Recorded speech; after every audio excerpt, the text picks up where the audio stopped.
محاورہ ہے گامُک سٕہہ تہٕ شہرُک ہوٗن چھُ برابر.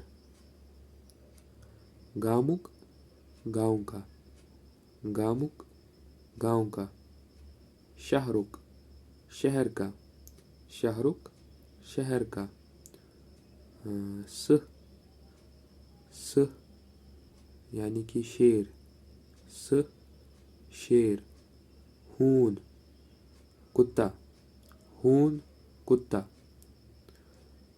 ترجمہ کچھ یوں ہوگا: گامُک سٕہہ تہٕ شہرُک ہوٗن چھُ برابر.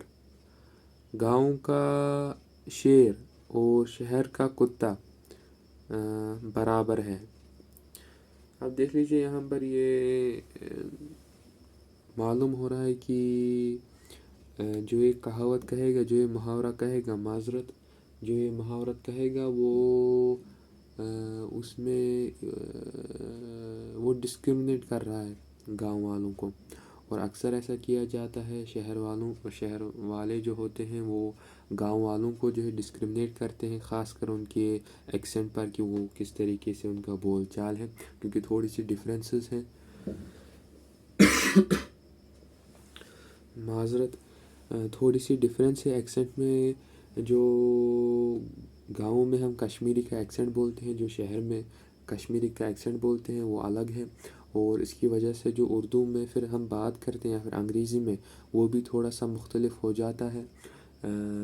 تو اس وجہ سے جو ہے کافی مذاق اڑایا جاتا ہے. اکثر جو شہر والے ہوتے ہیں وہ یہ مذاق اڑاتے ہیں. آپ یہ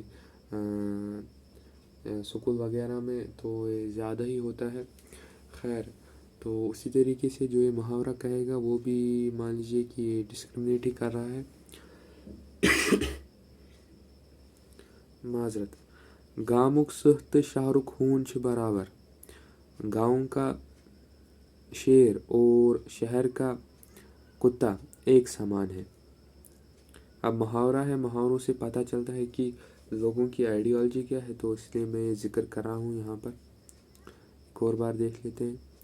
گامُک سٕہہ تہٕ شہرُک ہوٗن چھُ برابر. گاؤں کا شیر اور شہر کا کتا ایک سامان ہے.